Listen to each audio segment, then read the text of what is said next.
Hoje, dia 25 de junho, a gente vai apresentar um webinar sobre o mercado atual de café e outros commodities. Eu sou Isabel Vilela, quem me conhece, sou gerente executiva da IWCA Brasil e hoje vou apresentar para vocês os nossos convidados e iniciar o nosso webinar. Para falar sobre esse assunto, a gente tem dois convidados aqui muito especiais.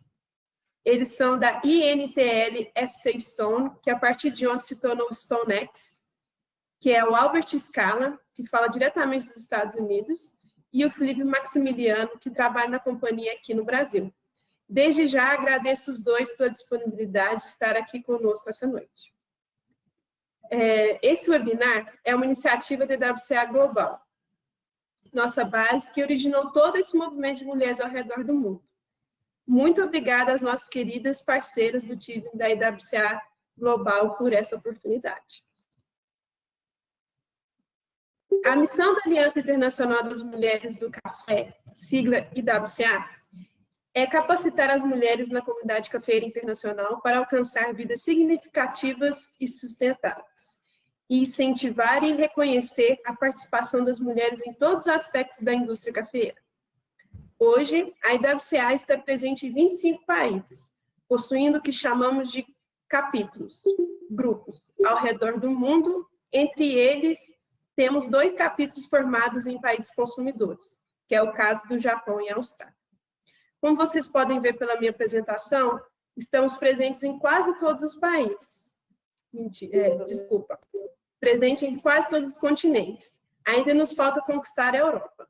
A notícia boa é que já temos o capítulo da Alemanha em formação e logo, logo estarão assinando o termo para se tornar o primeiro capítulo da IWCA na Europa. A Aliança Internacional das Mulheres do Café do Brasil, ou IWCA Brasil, está atuando desde 2012 e é uma rede formada por mulheres envolvidas em toda a cadeia do negócio café, do grão à xícara. O capítulo do Brasil apresenta uma particularidade em relação aos demais da IWCA ao redor do globo. Como somos um país muito grande e as distâncias são enormes, criamos o que chamamos de subcapítulos, que são grupos regionais, onde tentamos seguir os recortes geográficos das regiões cafeeiras.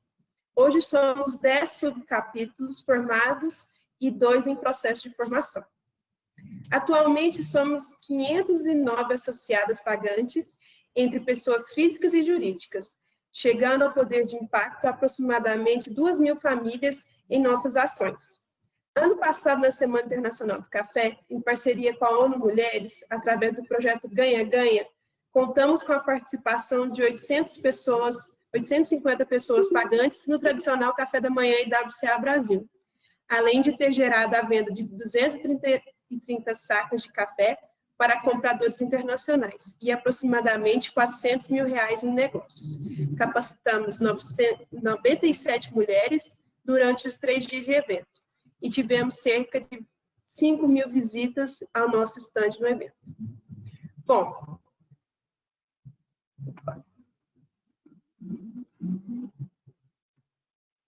como disse a vocês anteriormente, temos 2 convidados essa noite. O primeiro é Albert Scala, vice-presidente sênior da INTL FC Stone. Possui ampla experiência em operações de contratos futuros e produtos estruturados no mercado internacional de commodities. Albert uniu-se ao grupo Rencorp, posteriormente adquirido pela INTL FC Stone, há mais de 27 anos, onde tem sido importante pilar da empresa no desenvolvimento de programas em gestão de risco de preços para todos os operadores da cadeia produtiva do café, cacau e óleo de palma, desde o produtor até os consumidores finais. Albert Scala tem sido convidado a participar como palestrante em diversos fóruns internacionais da indústria do café, cacau e óleo de palma, para falar de gestão de risco em preços de commodities em países produtores e consumidores. Albert graduou-se em administração de empresas com especialização em finanças pela Florida International University, nos Estados Unidos. Albert também foi presidente da PCCA, Pacific Coast Coffee Association. O outro convidado é Fernando Maximiliano, que é engenheiro agrônomo formado pelo Instituto Federal de Educação do Espírito Santo, com estudos na Oregon State University, nos Estados Unidos. Foi pesquisador na área de café e hoje atua como analista de inteligência de mercado com foco no café. Desde janeiro de 2019, é integrante do time de inteligência de mercado da INTL FC Stop. Fernando já ministrou várias palestras relacionadas ao café, com destaque para a participação no Coffee Dinner em 2019, organizado pela C Café, e no 34º Sinter Café na Costa Rica, naquele mesmo ano. Fernando tem importante atuação das mídias brasileiras, com destaque para entrevistas para o canal Rural, Notícias Agrícolas e ao canal Terra Viva.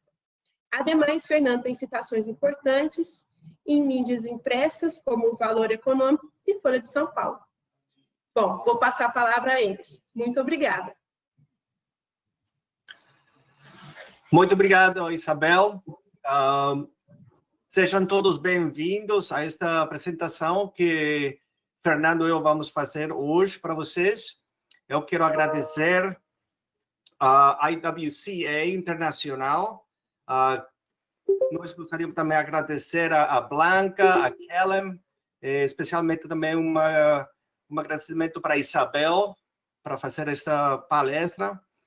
Já é a terceira que fizemos até agora, fizemos em espanhol, fizemos em inglês, e agora estamos fazendo em português. Hoje, o nosso agrônomo e analista do mercado interno do Brasil, Fernando, vai nos acompanhar também para falar um pouquinho do mercado interno, a situação do café em Brasil.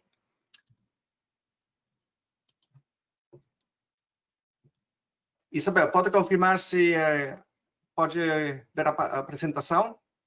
Sim, tá, certinho.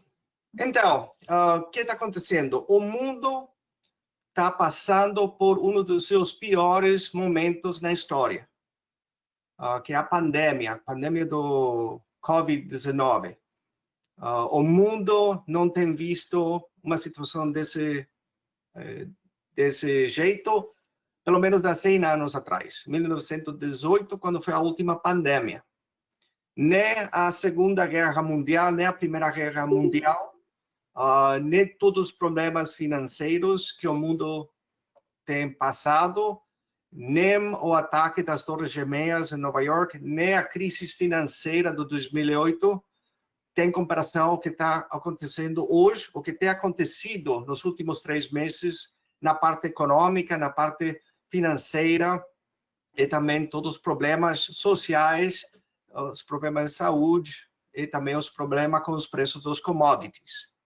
Então, essa apresentação é principalmente para dar uma luz do que tem acontecido, que está acontecendo nesse momento, mas mais importante, o que pode acontecer daqui nos próximos meses, especialmente para nós produtores de café. Então, vamos somente dar uma repassada do que tem acontecido desde o ano passado. E tudo começa uma subida dos preços no mês de outubro. Acontece porque, principalmente, o mercado estava com a expectativa da safra brasileira de 2020, com os números bem perto de 70 milhões de sacas de produção. Mas o que tem acontecido? Já entrando setembro, outubro, depois da florada, ou depois das chuvas que chegaram ao Brasil, várias das casas comercializadoras do café, começaram a falar que a produção do Brasil não estava preparada para produzir 70, e com todos os problemas climatológicos do ano 2019, que não foi um ano muito perfeito, que esses números podem estar mais perto de 60 milhões de sacas, até pode quebrar 60.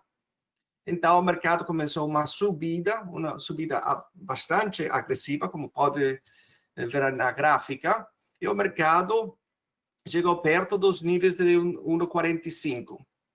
Então, Nesse momento, entrando a primeira, segunda semana de dezembro, começa já a sair as novas previsões por parte dessas outras caixas comerciais, falando que sim, que o número parece que a produção do Brasil pode estar chegando perto dos 65, 68 até 70. Então, o mercado começa a sentir esse peso. Além disso, já entrando a terceira, quarta semana de dezembro, nós começamos a escutar essa nova situação do mundo chamado Wuhan Virus, que eventualmente mudou para a COVID-19. Já entrando ao final de dezembro, os mercados, todos os mercados do commodities, começam a sentir o peso. O problema que essa situação pode trazer. Começa a queda grande no mês de janeiro. O dia 25 de janeiro é o ano chinês, que foi cancelado. Praticamente ninguém podia viajar em China. E o ano chinês é o movimento mais grande do mundo de pessoal, todo mundo viajando para visitar as famílias. Tudo isso foi cancelado. O mercado começa a sentir o peso da queda do consumo, de todos os consumos. O mercado pega uma realizada bem forte. Nesse período, em fevereiro, o nosso time de agrônomos, liderado por Fernando, publica o nosso relatório da produção do Brasil e nós publicamos 65,1 milhão de sacas. O mercado continua nessa queda, chega perto do $1, e nós começamos nessa volatilidade causada por o Covid, o que estamos olhando aí na gráfica. Principalmente, o mercado não sabia qual é o rumo para tomar, com as condições do mercado. E hoje, já o mercado bate abaixo de $1, chega perto de 96 centavos. E toda essa operação é por causa do Covid e as condições de demanda e oferta. E lembramos que esse foi o ano que, o julho do ano passado, tivemos uma geada em Brasil.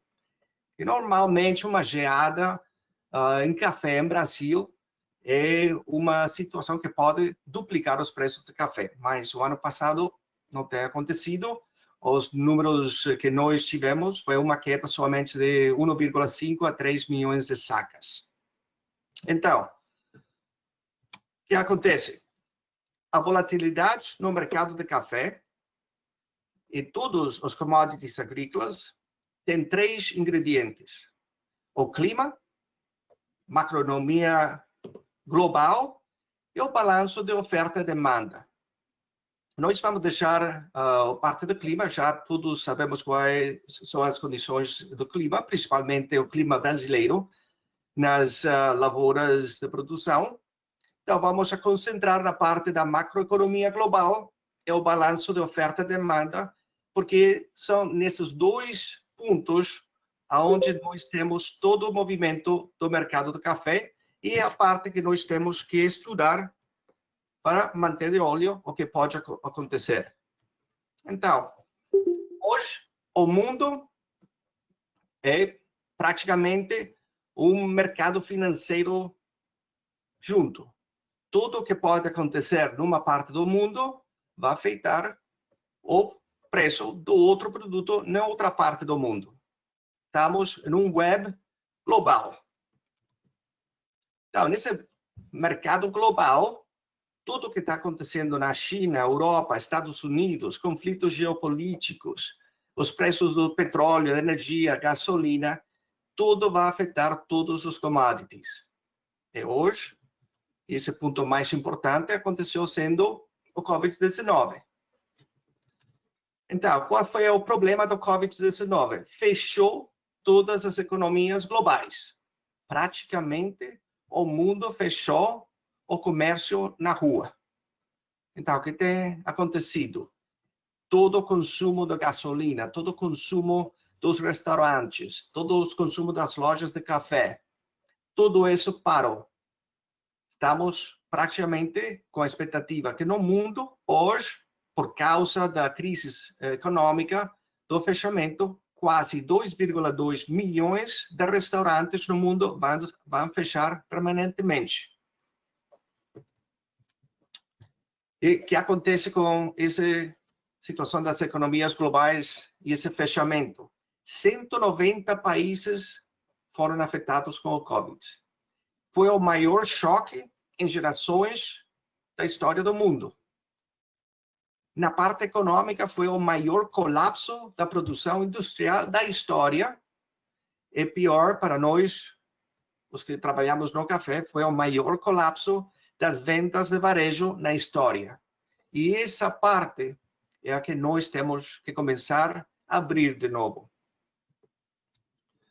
E o colapso foi praticamente em todos os commodities. Aqui nessa gráfica, esse é o índice geral das commodities, chamado-se CRB.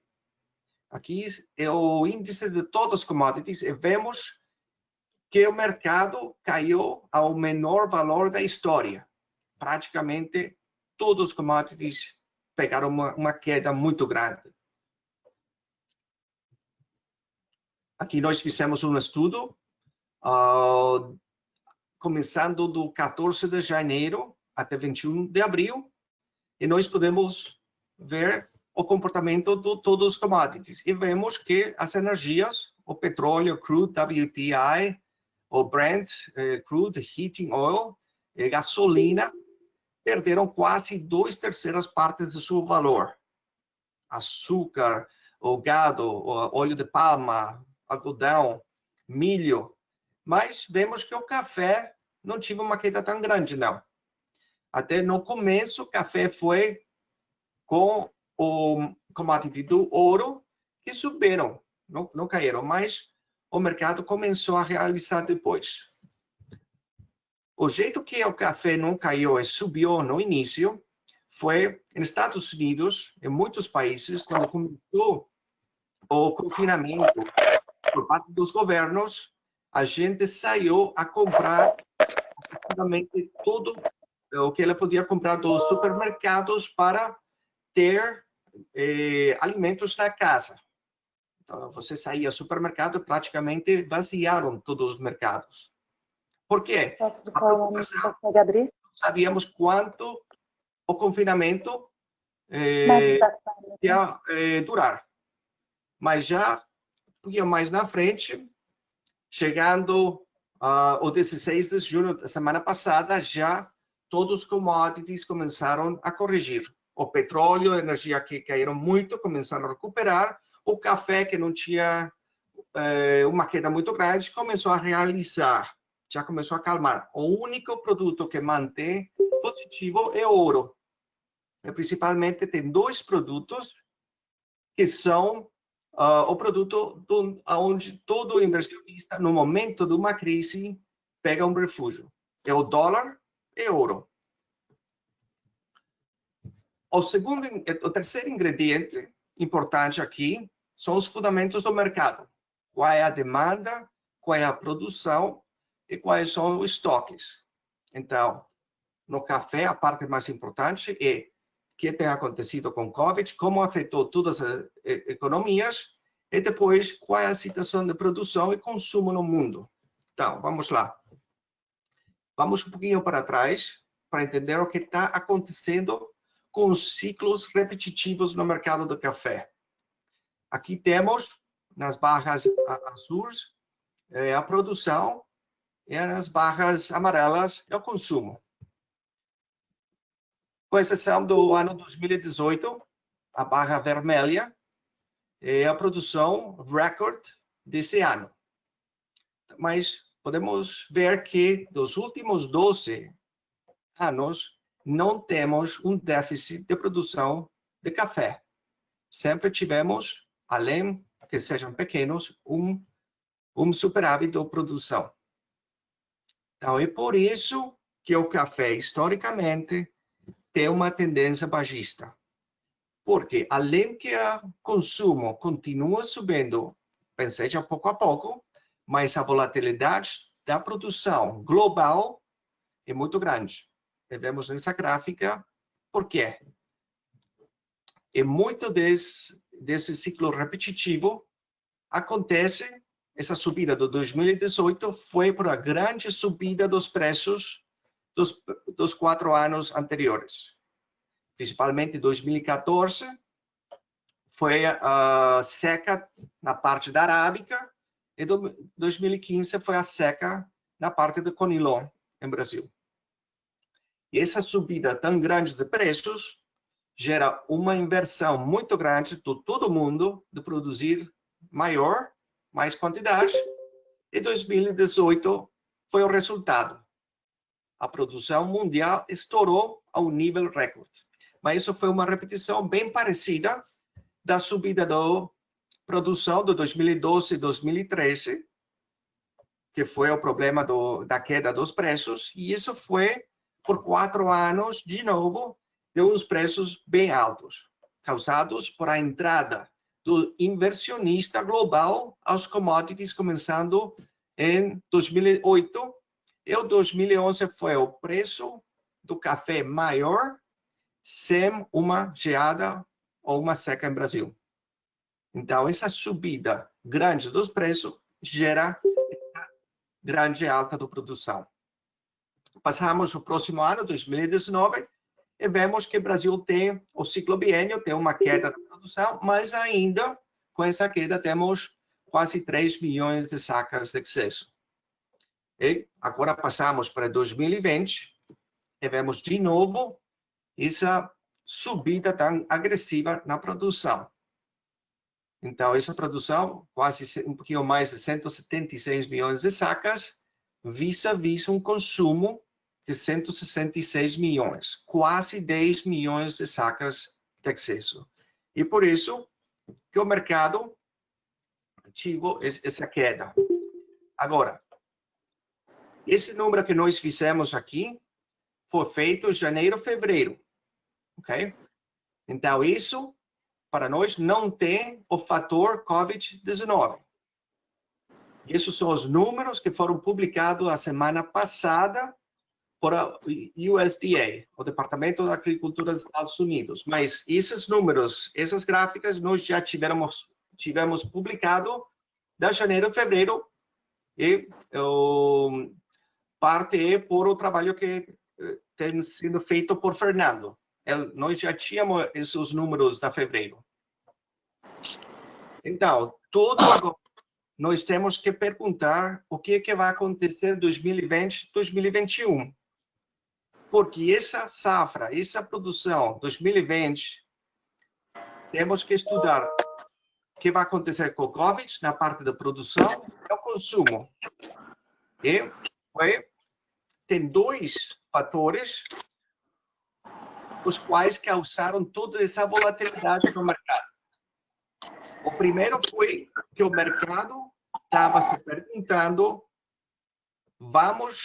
os países produtores ter dificuldade de trouxer o café ao mercado, vamos ter um atraso na colheita, vamos ter prejuízo nas lavouras, os países que estão entrando em colheita, Brasil, Colômbia, Peru, Indonésia, que tem a safra agora, países africanos como a Tanzânia, a Uganda. Então, e o segundo, a preocupação com o consumo. Então, essas foram as 2 forças que estavam brigando com o mercado. Dias que nós estávamos escutando notícias com problemas de produção, colheita, trabalhadores, etc., o mercado tomava uma subida forte. Outro dia que estava se falando de uma queda do consumo, problemas, fechamentos das economias, o mercado pegava uma realizada muito grande. E essa volatilidade que nós temos visto nos últimos 3 meses foi causada por uma dessas 2. Então, hoje, já estamos conhecendo, já estamos um pouquinho mais espertos, sabendo que quase todos os países tiveram algum tipo de descento nas lavouras, a parte agrícola. Então, a produção saiu, até em alguns países, um pouquinho mais devagar, mas não tivemos uma queda da produção. é parte também porque tivemos preços bem altos nos mercados, nos países de produção e no mercado interno. Vamos falar um pouquinho mais disso.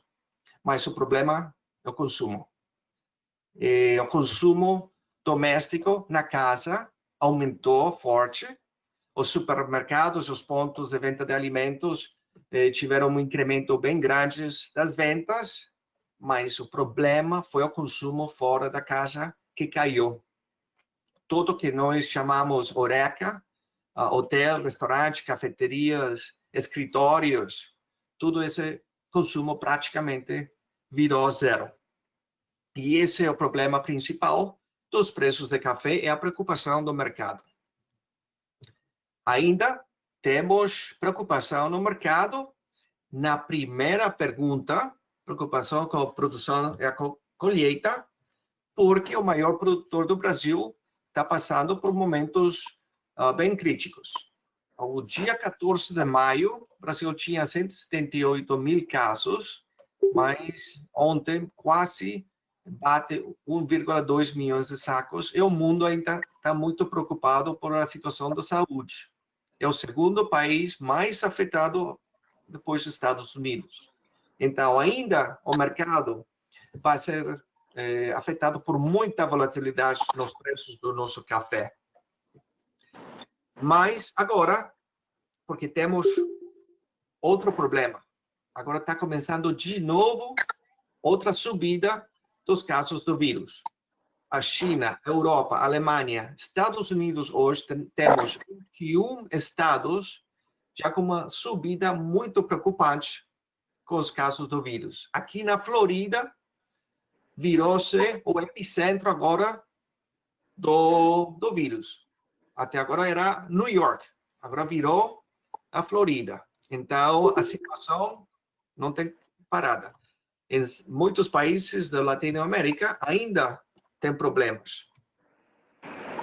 Então, na semana passada, quando os números do USDA foram publicados, temos os países produtores, começando por Brasil, com nova estimativa do USDA, quase 68 milhões de sacas, todos os outros países somando 176,1 milhões de sacas. Mas o consumo está em 166,3 por estimativa da USDA, mas esses números podem ser do ano passado. Possivelmente não está tomando em conta a situação do Covid.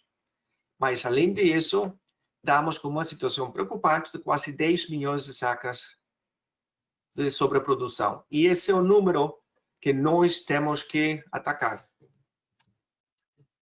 E o mais importante para tomar de novo o controle do mercado nosso de café são as reaperturas das economias globais. Não tem outra. Já a Alemanha, Dinamarca, Áustria, China foram os primeiros países que começaram com as reaperturas. A Espanha, Itália tiveram um problema muito grande, controlaram os problemas da pandemia, já está começando a abrir. O problema é que a China começou de novo com os casos. Estados Unidos tem um problema grande com os casos do vírus. É muito importante para Estados Unidos também com o preço do café, porque não só é a maior economia global, mas é o maior país consumidor do café. Nós precisamos que esse consumidor volte de novo, rápido. Boa notícia é que já quase a maior parte dos 50 estados americanos estão em alguma forma de reapertura.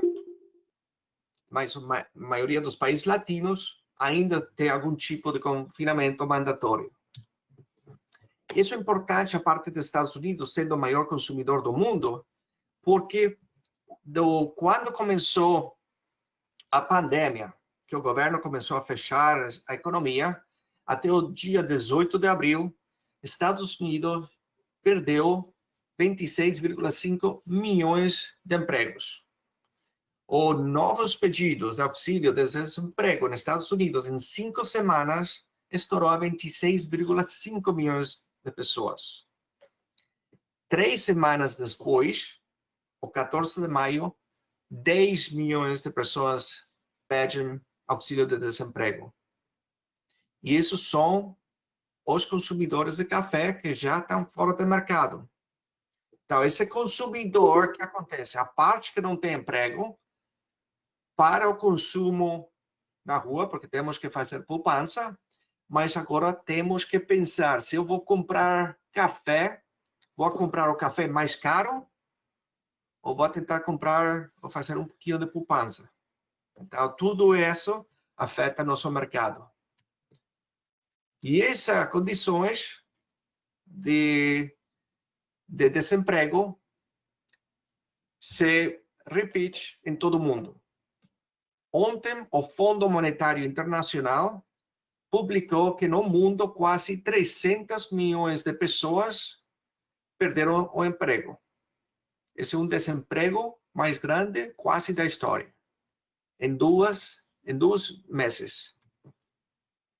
Então, se nós temos auxílio de desemprego de 36 milhões de pessoas e a força de trabalho nos Estados Unidos é perto de 165 milhões de pessoas, significa que quase 22%, ou quase uma quinta parte dos trabalhadores nos Estados Unidos não tinha emprego por quase 2 meses. Mas não tudo é negativo. A boa parte da economia americana é que ela pode rapidamente recuperar-se. Então, nos números publicados em junho para o desemprego de maio, reflete que o número rapidamente corrigiu de 22% a 13,3%. E isso solamente está refletindo as primeiras 3 semanas do maio. Mas o problema é que antes do Covid-19, o desemprego era 3,5%. São números muito grandes. Mas já está começando a sair as notícias positivas. 2 semanas atrás, o Departamento do Comércio dos Estados Unidos já publicou os números para maio e saiu que as vendas de carros novos estourou 44%, uma subida muito grande. O consumo de gasolina começou a subir de novo e já subiu 13%. Mas a parte mais atrativa para nós, porque confirma o que vamos falar agora, é que as vendas de varejo nas lojas, na rua, subiu 18%. Esse é o número que nós estamos interessados. O próximo número que vai sair agora em julho, nossa opinião é que vai sair outro número grande de subida nas vendas de varejo. E isso diretamente vai afetar o nosso consumo de cafés, principalmente o consumo desse café mais alta qualidade, o café que vocês produzem.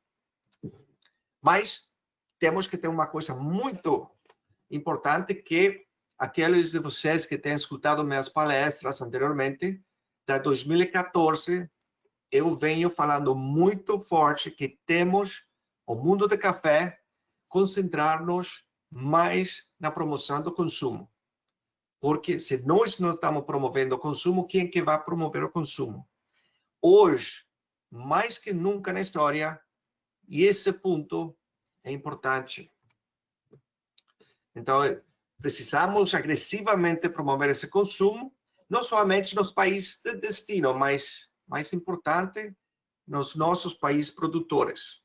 Temos uma demanda hoje no mundo que está reprimida por esse Covid e somente está aguardando a reapertura das economias, não somente a reapertura, mas a tranquilidade de poder sair sem medo às lojas. Então, o Fundo Monetário, no mês de abril, colocou uma estimativa que o PIB global tinha até uma queda de 3%. Ontem falou já quase de 5%. O Banco Mundial está falando de 5,9%. E isso temos que abrir rapidamente, porque esse é um problema para o consumo. E o consumo dos países produtores é as primeiras partes onde nós temos que entrar. Fora do Brasil, porque o Brasil tem feito um trabalho muito bom na parte do consumo. Mas aqui você está olhando o consumo do México, tem uma produção de 3,9 milhões de sacas, com uma população de 130, mas o consumo é somente 2. O Peru, 4,5, quase 32 milhões, mínimo consumo. Guatemala, igual. Honduras produz 6, 10 milhões de pessoas, consumo mínimo. Olha aqui, Colômbia produz 14 milhões de sacas, 51 milhões de pessoas, e quase não chega ainda a 2 milhões. São consumos muito baixos. Mas pior ainda é Vietnã. Produz 30 milhões esse ano, porque ano passado foi 32, tem mais de 100 milhões de pessoas, mas somente consome 1,5. Aqui está o problema. Aqui é o novo patamar onde nós, o mercado, o mundo do café, temos que subir o consumo. Pior, a Indonésia. Produz 10 milhões de sacas, tem 265 milhões de pessoas e só consome 4. Se nós conseguimos que a Indonésia suba consumo e que a Indonésia consome tudo que ela produz, o problema do café, do preço, acabou. Só com isso. Então, a grande potencial para nós subir o consumo são os países de origem. E nós temos que subir esse consumo para evitar que os estoques sobem. Aqui temos uma gráfica dos cafés, do estoque dos cafés verdes nos Estados Unidos. 2018, 2019, por a linha amarela e laranja, e a linha azul em 2020. Então, o que tem acontecido? Começamos o ano, janeiro, fevereiro, com uma queda contínua. Por quê? Porque tinha um problema de falta do café no mercado, o consumo estava firme, mas entra o Covid. O que acontece nesses 2 meses de Covid? Os estoques sobem quase 800 mil sacas, 500 mil sacas, 400 mil sacas por mês. Então, isso é o que nós temos que frenar. Temos que reabrir, a promoção do consumo global tem que ser bem feita por todo mundo, uma estratégia global para prevenir essa situação e não voltar ao novo recorde de 2019. Então, o julho 15 vai ser muito importante conhecer qual vão ser os números desse estoque. Se o estoque continua subindo, significa que o consumo, além de estar recuperando, não recuperou a quantidade original. Muito importante esse número do julho 15. Então, vamos falar um pouquinho do câmbio das moedas, porque na história do café, nunca tivemos tanta preocupação no preço do café por causa do câmbio, como nós tivemos nos últimos 4 anos. Então, nós aqui estamos olhando o câmbio do dólar contra o peso colombiano e vemos que, começando o ano, por causa do Covid-19, o peso colombiano subiu quase 30%. Hoje, com a correção das moedas, está ainda 16%. Mas o que acontece? Por causa das moedas, hoje, ainda se Nova York está abaixo de $1, o produtor colombiano recebeu o preço histórico do café no mercado interno. Quase recebeu a mais do preço interno da história. Hoje, ainda com a correção de 16%, está acima ou bem perto do preço histórico. Ou seja, que o comportamento de uma devaluação das moedas cafeteiras é muito importante no preço interno. Mais importante de todos é o real. Então, na sua parte mais devaluada, tivemos quase 50%. Hoje, com essa correção, ainda temos preços muito atrativos, não por Nova York, mas por o efeito da moeda. Vamos ver outros países produtores de café. Aqui temos Indonésia, tive uma subida muito grande, uma devaluação muito grande. Ou seja, que o produtor está recebendo muito mais moeda local por cada dólar de café que ele vende. A Índia, a Etiópia, a Vietnã, praticamente todos os países estão recebendo um maior ingresso por parte do câmbio. Somente nessa página, Indonésia, Índia, Etiópia e Vietnã, aqui temos 32% da produção mundial ganhando dinheiro, estava in the money. Se nós pegarmos as duas gráficas anteriores, Brasil e Colômbia, estamos perto de 80% do mundo está ganhando nas vendas do café. E a causa de essas devaluações também é o preço do petróleo. Na entrada dessa situação do Covid-19, o petróleo fez um comportamento nunca visto em ninguém no mercado dos commodities, nunca tivemos visto o que aconteceu. Não somente o petróleo perdeu todo o seu valor, mas virou negativo. A primeira vez que um contrato, um commodity faz isso. Perdeu todo o seu valor e virou $40 negativo. Ou seja, se você quer vender petróleo, você tem que entregar o petróleo e tem que entregar $40 mais para o comprador. E isso causou um problema global em todos os commodities. Bom, agora eu vou passar a apresentação a meu colega, Fernando, e ele vai falar um pouquinho mais agora da produção de café brasileira e também um pouquinho mais das condições internas. Isabel, pode passar o mando para Fernando? Sim, a Blanca vai passar. Só um aviso para o pessoal que está assistindo a palestra.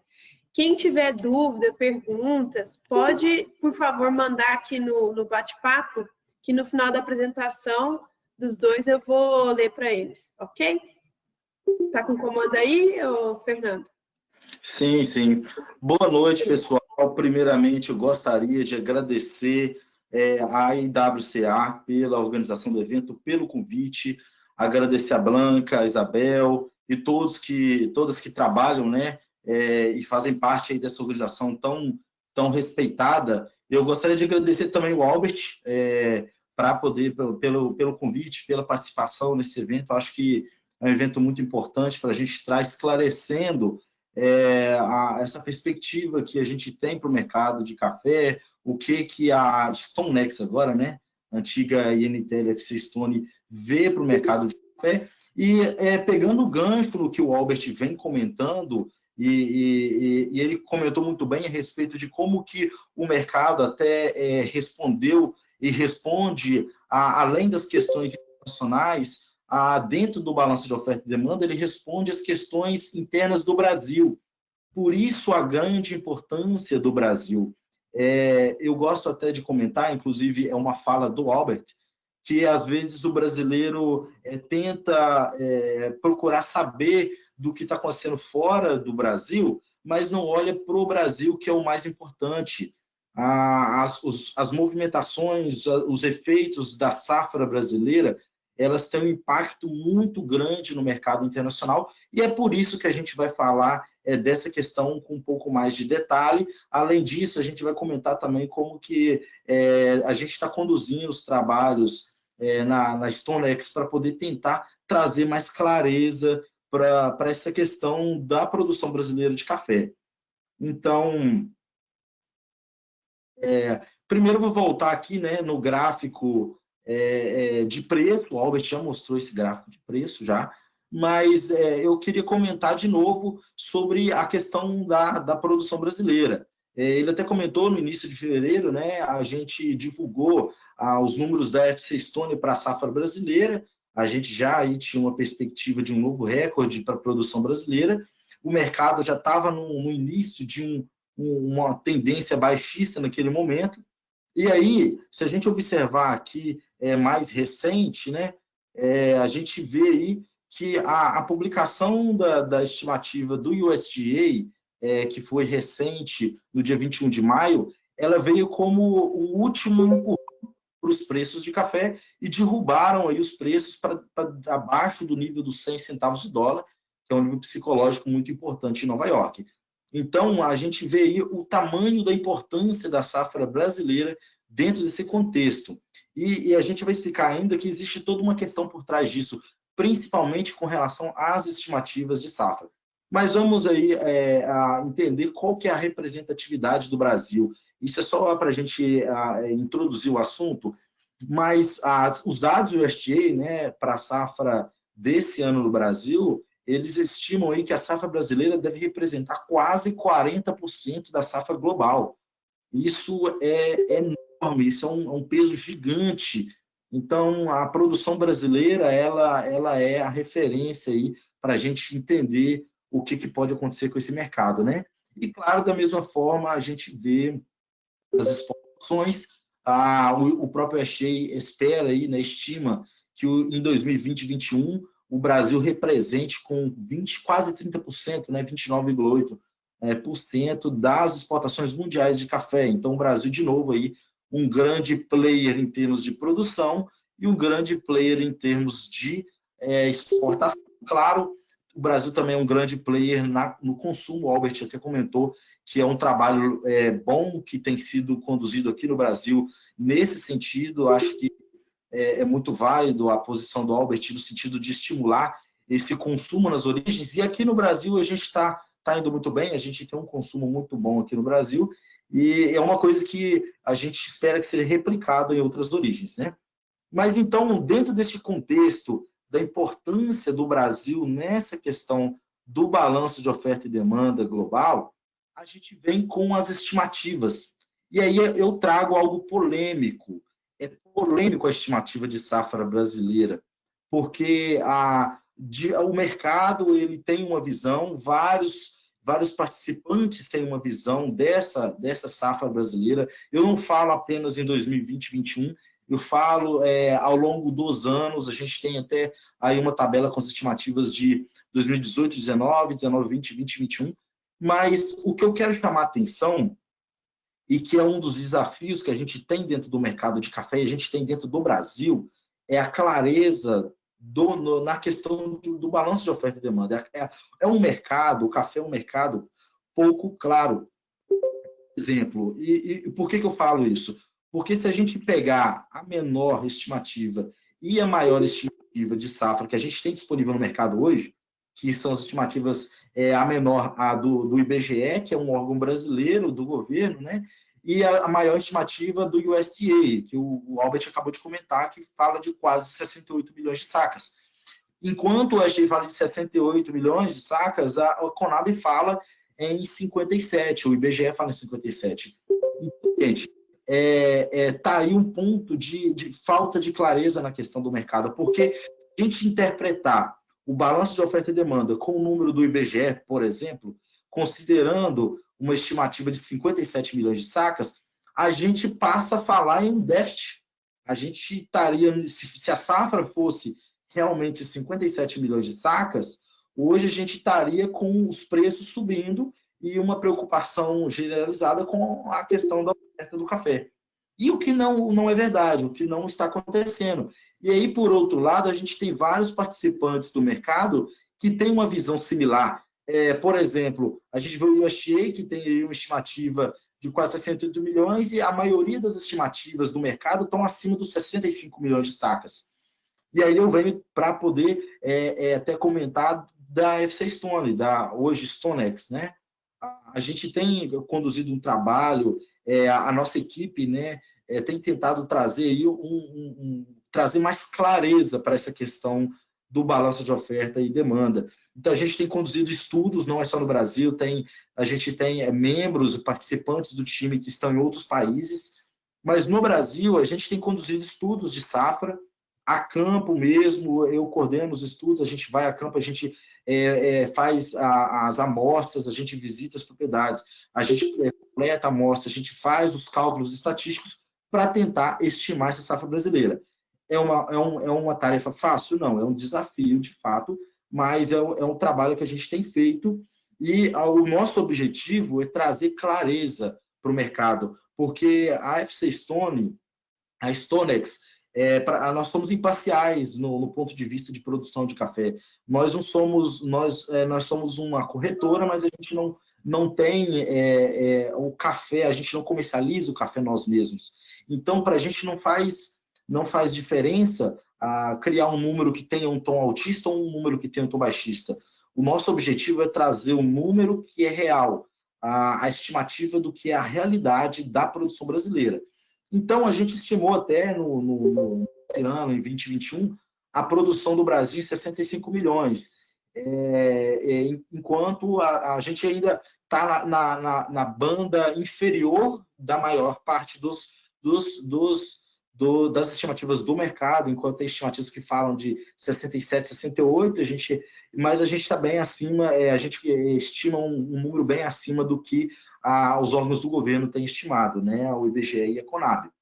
Mas, como eu disse, essa diferença ela é muito grande. Isso é um ponto de dúvida que a gente tem aí para o café. Então, o que é o giro de safra? O que é o nosso estudo de safra? Só para a gente esclarecer isso. A gente faz visitas a propriedades. Essas visitas, esse ano a gente visitou todas as regiões de café, quase todas as regiões de café. O único estado que não foi visitado pessoalmente foi o Paraná. Porém, o Paraná ele tem uma produção de apenas 1 milhão de sacas, perto dos 65 que o Brasil deve produzir. É pouco representativo, mas a gente visitou o estado da Bahia, fizemos visita no estado do Espírito Santo, no estado de Minas Gerais, o maior produtor, no estado de São Paulo e em Rondônia. E aí os nossos números aí indicaram, né, que a gente está, de fato, olhando para um novo recorde. A gente está olhando para uns 65 milhões de sacas. Destaque aí para a região do sul de Minas, ela é campeã aí na produção. O Cerrado, a gente até estimou um número um pouco menor do que era a expectativa, né? Mas, no final das contas, a gente está aí olhando para 18 milhões de sacas de café robusta e 40 e poucos milhões de sacas de café arábica. Então, no total, aí 65,1 milhões de sacas. E, assim, esse número que a gente divulgou em fevereiro, ele veio, o USDA, né, que foi divulgado agora, recente, no dia 12 de junho, ele veio em linha com o que a gente já estava estimando lá em fevereiro. Então, aqui eu trago só uma tabelinha de comparação. A gente vê que a diferença para cada região das nossas estimativas do FC Stone para a estimativa do USDA, que foi publicada posteriormente, é bem pequena, né? A gente vê aí números bem similares e no final das contas, a gente está vendo aí que a estimativa do USDA ela é 4% maior do que a nossa estimativa, 2 milhões e 800 mil sacas, e a grande diferença está no Robusta. E eu vou até comentar um pouco do Robusta. A gente tem ouvido falar bastante de quebra no Espírito Santo, muita notícia até exagerada, comentando que a safra no Espírito Santo quebraria 30%, 40%. Assim, a gente não acredita nisso, mas a gente já contabilizou na nossa estimativa aí um número menor do que o USDA para a produção do café robusta. Então, esse é o trabalho que a gente tem feito para tentar esclarecer essa questão do balanço de oferta e demanda de café dentro desse contexto em que o Brasil é um grande produtor. Movendo, né, eu vou comentar um pouco da composição dos preços de café, que é para a gente entender o que aconteceu no mercado interno. Porque o Albert comentou aqui que os preços estão muito baixos no mercado internacional, tanto para o café arábica como para o café robusta. E aí, no mercado físico, não está tão baixo assim. Então, o que está acontecendo? Primeiro, vamos entender, né, essa questão da composição dos preços. Então, antes de mais nada, os preços no mercado físico, eles seguem uma lógica. Aqui é só para a gente entender como que é feito o cálculo desses preços. Então, primeiramente, as bolsas de valores, por serem instrumentos de hedging, instrumentos de proteção de preço, de margem, elas são o benchmark, ou seja, a referência para os preços de café no mundo. E, no caso, no Brasil também. Então, para o café arábica, a Bolsa de Nova York, e para o café robusto, a Bolsa de Londres. Então, o preço de café ele vai estar conectado com as variações na Bolsa de Valores. Mas, além da Bolsa de Valores, a gente tem um outro ingrediente nessa receita, que são os diferenciais. E eu vou explicar de uma forma bem simples o que são os diferenciais. Alguns chamam de bases, outros chamam de prêmios. Basicamente, a diferença entre o preço no mercado, na praça, ou seja, o preço que está sendo comercializado, por exemplo, lá em Patrocínio do Cerrado Mineiro, e a diferença com o preço que é comercializado lá em Nova York. E essa diferença ela muda ao longo do ano devido a vários fatores que envolvem oferta e demanda, que envolvem a questão também de oferta e demanda doméstica e vários outros fatores. Então, entender o nível da bolsa, entender os diferenciais, são 2 pontos importantes para a gente precificar o café no preço físico. Além disso, a gente tem um outro ingrediente, que o Albert já comentou muito bem, que é a variação cambial, né? Então, os preços eles são dolarizados, o café ele é referenciado na Bolsa de Nova York e de Londres em dólar, e, claro, uma variação na cotação do dólar vai afetar o preço do café no mercado físico. Então, esses são os 3 ingredientes que a gente tem para calcular, para ver como que está o café no preço físico. Então, nesse contexto, aqui é um gráfico de diferenciais, só para vocês entenderem, a gente tem ali, esse é um gráfico que a gente publica semanalmente nos relatórios de inteligência da FC Stone, que mostra o nível, né, as diferenças entre o preço lá na Bolsa de Nova York e o preço na praça. Nesse caso, a gente está vendo a diferença do preço de café no Cerrado.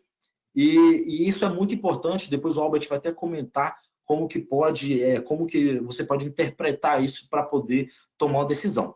De qualquer forma, para ficar claro aqui nesse gráfico, né, a gente tem aí esses valores em centavos de dólar por libra peso. Até deixo aqui aberto, a gente não vai comentar como que são feitos esses cálculos aqui, o nosso tempo não dá para fazer isso, mas caso alguém tenha dúvida, queira entender mais como que faz esse cálculo, ir mais a fundo nesse assunto, né? Está aberto aqui, nós, FC Stone, da StoneX, né? Estamos abertos para comunicar, pode entrar em contato com o Albert vai estar muito feliz em ajudar vocês, ou falar comigo também, não tem problema. Então tá, então a gente viu que um dos componentes desse preço, né, é o diferencial, e um outro componente importante é o dólar. E até como o Albert comentou, o dólar, a gente viu aí o dólar ele disparando aqui no Brasil. Né? A gente estava, antes da pandemia do coronavírus, a gente via dólar na casa dos R$4. Hoje, ele está na casa dos R$5,30, mas aos R$5,80. Então, isso criou toda uma outra estrutura de mercado para o mercado físico. E aí a gente vê preços de café. Vamos lá, esse gráfico são os preços de café no mercado físico. Isso aqui é o índice de café arábica do CPEA. Essa linha marronzinha, que está até com esse volume bem alto aí, né? O ano de 2020, ou seja, este ano, e ali a gente tem os anos anteriores, 2017 com a linha verde, 2018 com a linha amarela e 2019 com a linha marrom mais claro. Então, olha só, gente, em maio, a gente viu aí os preços de café atingirem o valor de 38% acima da média dos últimos 10 anos. E por que o preço ficou tão alto assim nesse período? Por conta realmente dessa alta do dólar. O dólar foi um dos fatores, um principal fator que suportou esse preço no mercado físico.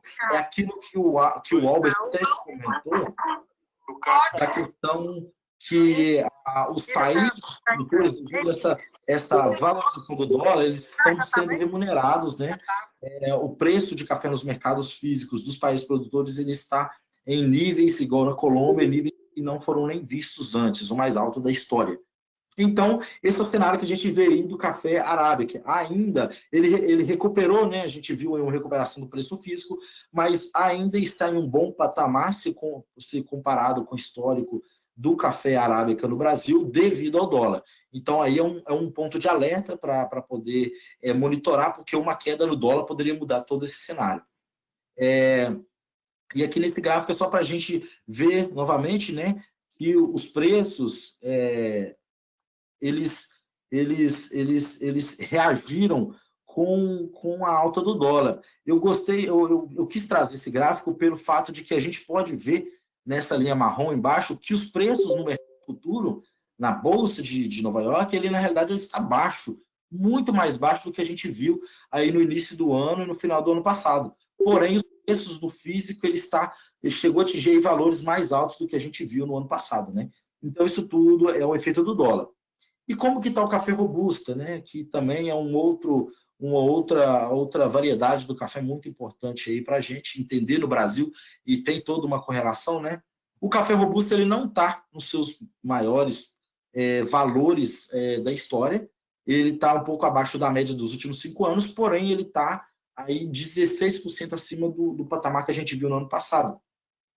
E claro, ele não está no seu maior valor, porque em 2016 a gente teve uma alta muito grande nos preços por conta da seca. Então foi uma coisa extraordinária, não é uma coisa sazonal dos preços de robusta. Então, de forma geral, os preços de robusta estão num patamar bom ainda no mercado físico, e também isso é um efeito da alta do dólar.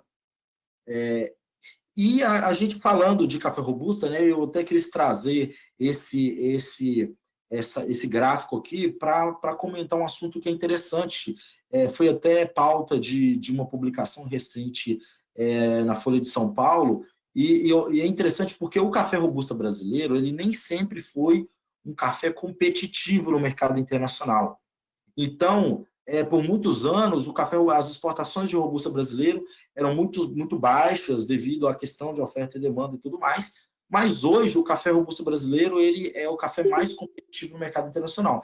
Nesse gráfico a gente consegue notar aí, esses são os diferenciais. Para interpretar esse gráfico, é só a gente entender que quanto mais negativo esse valor, quer dizer que está mais barato esse café com relação à bolsa. Então, a gente vê que essa linha marrom são os preços no Brasil, né, os diferenciais do Brasil, e ele está muito inferior do que a gente vê para os cafés na Indonésia e no Vietnã, que são os principais competidores do Brasil aí no fornecimento de café conilon, café robusta. Então, aí o Brasil volta a ter uma grande competitividade dentro do mercado internacional para o café robusta. Isso também está ligado à forte alta do dólar, que aí cria uma condição em que o café no mercado brasileiro ele está num bom preço, mas ele ainda continua sendo atrativo para quem está comprando lá fora em dólares. Então, o café robusto aí segue com sua competitividade elevada, né? E essa seria minha parte para a gente entender a parte do Brasil. No final da palestra, a gente vai ter um período de perguntas e respostas, né? E eu vou passar agora para o Albert, ele vai comentar agora um pouco sobre a questão de comercialização, vai explicar a visão dele do ponto de vista comercial.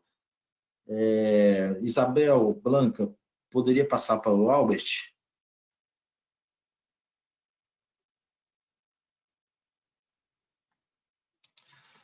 Muito obrigado, Fernando. Já para finalizar, eu queria somente compartilhar com vocês uma anedota de uma reunião que eu tive a terça-feira, nesta semana. Eu estava fazendo a mesma palestra que estamos fazendo hoje com vocês, mas estava uma palestra bem mais privada com uma cooperativa de torrador dos Estados Unidos. 4 torradores que é o dono dessas 4 torrefacções era um fundo de inversão. Então, a pergunta que me fez o gerente do fundo foi, bom, mas então, nós como torradores estamos comprando café abaixo de $1, porque Nova York está abaixo de $1 sem tocar os diferenciais. E o produtor está quase recebendo preços perto da máxima histórica. Então, a pergunta que me fez o gerente foi, e quem está perdendo? Porque se os dois estão ganhando, quem é que está perdendo? E a resposta é a taxa cambial. Por quê? Porque esse preço mais atrativo do mercado interno é por parte da taxa cambial, e esse preço de queda do Nova York é por a produção, o excesso de produção. Então, o que está perdendo são as economias de todos os países produtores que tiveram essa devaluação, mas a longo prazo, essa devaluação causa um efeito de incremento dos custos por parte da inflação. Então, temos uma situação hoje causada por vírus.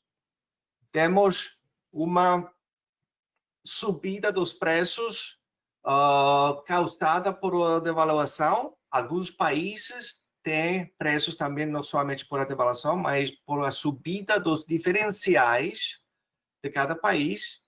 E o que tem acontecido em março, fevereiro, março, abril, foi que muitos dos países, os diferenciais, também Brasil, pegaram uma subida rápida. Por quê? Porque começando fevereiro, março, quando todo mundo começa a escutar essa situação do Covid, ninguém tem passado na vida com uma pandemia, ninguém sabia o que estava por acontecer, estava se escutando que vamos fechar as economias, que vamos ter confinamento, ninguém pode sair, então saiu essa compra agressiva nos supermercados. E muitos dos commercials, muitas das empresas comerciais do café internacional, multinacionais, passaram reportes para todos os compradores de café, todos os seus clientes, torradores, de, olha, tem que comprar, tem que armazenar muito café, porque não sabemos se o Brasil vai fechar as portas, não sabemos se a Colômbia vai fechar, então tem que comprar agressivamente. Então, o que aconteceu com os diferenciais? Subiram. Uma época, janeiro e fevereiro, estava já saindo das lavouras de Centro-América e Colômbia, não tinha muito café, tinha toda essa devaluação que causou essa subida dos diferenciais. Já está começando a realizar. Temos essa situação que para nós, brasileiros, temos uma subida dos preços internos por causa da devaluação, além de Nova York está abaixo de $1. Nós somos produtores, somos todos empresários, então temos que ver aonde está o nosso custo de produção e aonde está o mercado. Temos lucro, temos capacidade de nós fechar o preço a longo prazo, além de não temos a colheita. Podemos nós estar olhando que temos uma vantagem de lucro bem atrativa. Cada uma de todos os produtores aqui presentes tem diferente custo de produção, alguns maiores, alguns menores, mas o que temos mais importante é olhar o custo de produção, é onde nós podemos vender não somente o café de hoje, mas o café de amanhã, ou do próximo ano. Porque vocês, como produtores de café nesse mundo, parte, ou a principal mecânica das bolsas é para que os operadores de café possam proteger o preço de longo prazo. Então, se nós estamos perto, uma média por aí de R$350 por saca, e nós temos preços de R$600, gente, nós temos que fechar o preço, temos que proteger, porque essa vantagem que está dando toda a situação mundial pode ser curto prazo. No momento que o dólar, vamos dizer que amanhã, se Deus quiser, já a situação do Covid já para, saímos desta situação da pandemia, voltamos à normalidade, o dólar vai cair de novo. Então, se o dólar cai, esse preço interno vai cair também, que já começou a realizar, como nós estamos vendo aqui nessa gráfica. Então, parte da vantagem de ter uma bolsa que vocês podem proteger, e hoje, parte da vantagem que nós já podemos, você pode fechar Nova York em reais. Então, de uma só operação, você fecha o risco do preço do café e fecha o risco da taxa cambial. Então, pode fazer a mesma operação numa operação. E hoje, chegamos, quando tivemos perto de R$600, com lucros perto de 243. Temos que fechar. Também, a estratégia não é somente com o preço total de Nova York, mas tem operadores que, por exemplo, estamos trabalhando com alguns torradores. Para os diferenciais, por exemplo, aqui estamos olhando o tipo 6 cerrado. Estamos olhando com um diferencial na faixa de praticamente R$14, R$15 abaixo. Mas tem muitos países, como Colômbia, países como Guatemala, países como Honduras, que os diferenciais estão muito altos. Então, o torrador disse, olha, sabe o quê? Não quero fechar o diferencial porque está muito alto. Mas sabe o que? Vou fechar Nova York, porque Nova York está abaixo de $1. Então, nós podemos fazer um ou outro. E aqui nós estamos olhando que para 19, 20, a média, estamos recuperando um pouquinho. Então, eu posso fechar diferencial, depois posso fechar Nova York, depois posso fechar também taxa cambial, fazer tudo em uma. Então, a vantagem de hoje, do ano 2020, é que o produtor tem um monte de estratégias para proteger e, ao mesmo tempo, participar nas operações dos preços do café. E já para terminar, Fernando e eu queremos deixar para vocês os eventos importantes que nós temos que ficar de olho aqui nos próximos 2, 3 meses, porque tudo isso vai influenciar no preço do café. Primeiro, as próximas 6 semanas, o inverno brasileiro. Se vem uma frente fria para o Brasil, com uma entrada de uma pressão atmosférica bem alta, com as características que pode trazer um problema do frio, esse mercado vai subir forte. E pode subir até 20, 25, 30%. Sem gear ainda, é somente a ameaça de entrar um frente frio. Segundo, de julho, nós temos que ficar de olho nessa Green Coffee estoque dos Estados Unidos, porque esse número vai representar, vai nos dizer se o consumo que aconteceu com o consumo dos Estados Unidos ainda está recuperou ou não, ainda está parado. Então, esse número vai ser muito importante para o mercado. Terceiro, temos que estar esperando qual vai ser as divulgações por parte de Secafé, começando agosto as exportações do Brasil. Porque com essa grande safra, e esse preço interno alto, temos que, o mercado quer saber quanto é que vai começar a exportar o Brasil.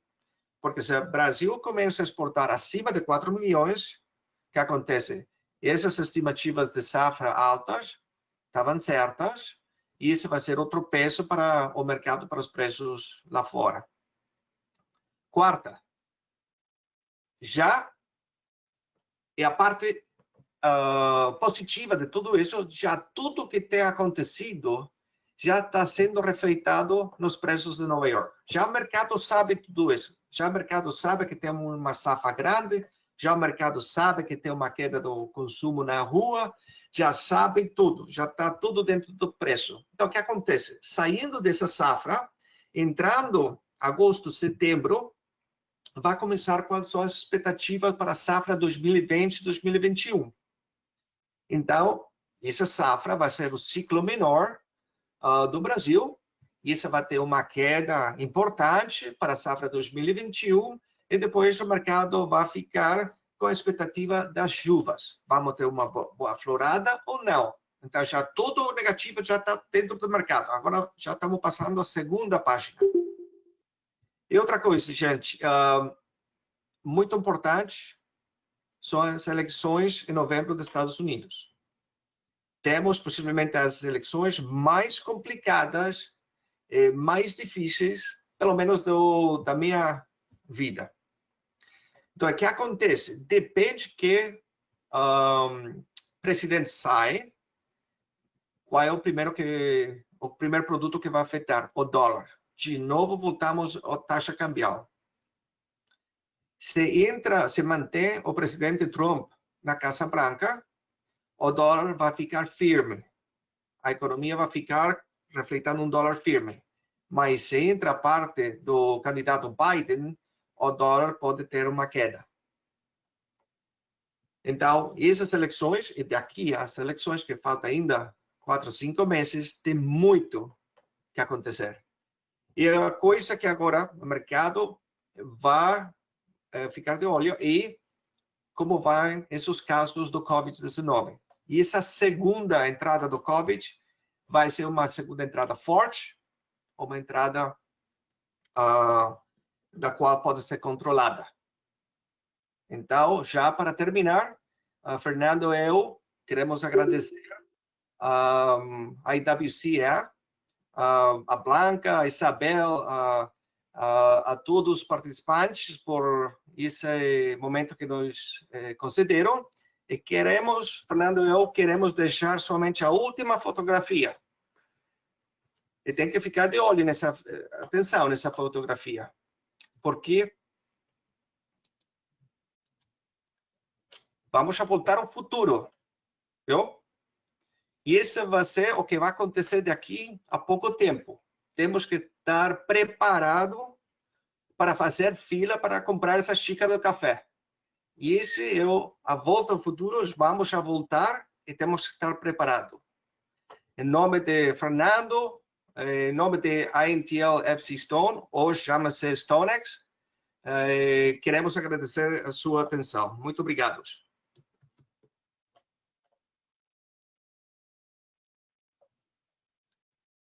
Muito obrigada a vocês, em nome da diretoria da IWCA Brasil, da Cíntia, presidente, da Miriam, vice. Eu agradeço vocês pela disponibilidade, o tempo de vocês estarem aqui com a gente. Eu vou passar para as perguntas aqui que o pessoal foi deixando aqui do lado. A primeira que a gente tem é da Maricelma e ela vai para o Albert. Ela diz assim: Albert, existe expectativa de alta a curto prazo do petróleo em vista de sua influência no mercado de commodities? Muito obrigado, Mari. Uma pergunta muito importante. O petróleo, dentro das commodities, é o mais importante. Quase todos os fundos de inversão nas commodities têm pelo menos 35% dentro do petróleo. O petróleo é o commodity mais importante, mas, ao mesmo tempo, é o commodity mais sensível a tudo que está acontecendo no mundo. Mas também é o produto que tem o maior medo. Qualquer coisa que pode acontecer, não sei, outro confinamento, fechamento das economias, incremento dos vírus, tudo vai ser refletido no dólar e no petróleo.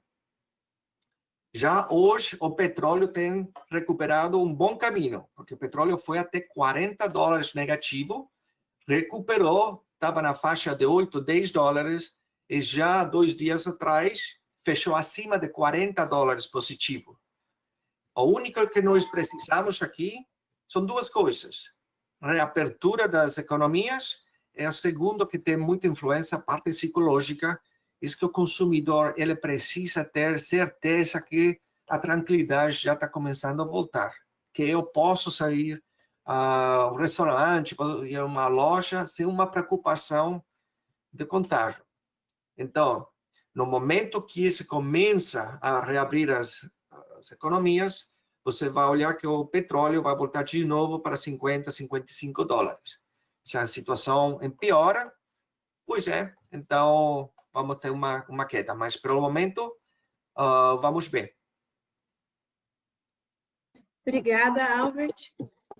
A segunda é para o Fernando, e é a Maricelma que pergunta. Ela diz: Fernando, essa discrepância entre as expectativas de produção do café no Brasil não tem sido influenciada pelos especuladores do mercado? Parece-nos que sempre jogam para cima a nossa produção, ou não?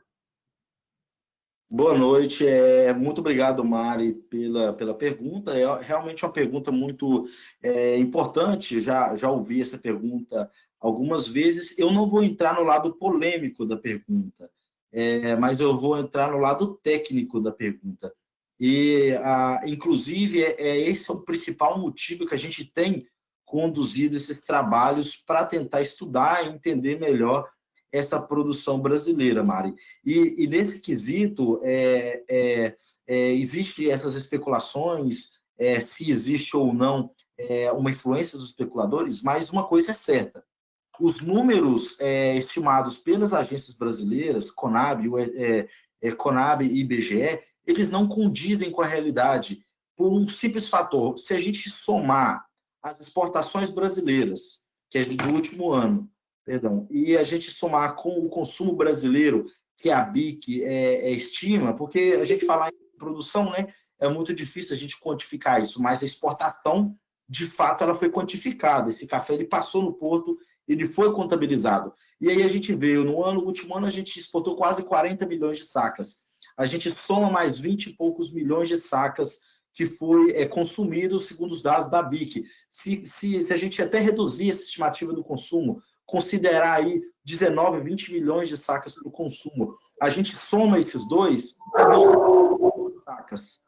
Então, aí a gente já vê que os números da Conab não fazem muito sentido. Por exemplo, se a gente fala 2019 20, eles falam 50 e poucos. Então, é por esse motivo que a gente acredita que essa safra é maior.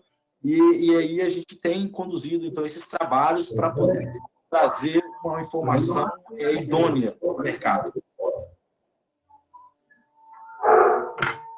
Ok. Obrigada, Fernando. Vou passar para a terceira pergunta aqui, que é do Bruno. Ele diz assim: boa noite. De acordo com Albert, a queda da demanda por parte dos países consumidores não demonstrou ainda o real impacto da crise causada pelo Covid-19 aos países produtores, fato justificado pela alta do preço do dólar. Desse modo, a saída da pandemia pode causar um cenário de baixa nos preços do dólar e longos cenários de baixa no mercado de cafés? Muito obrigado, Bruno.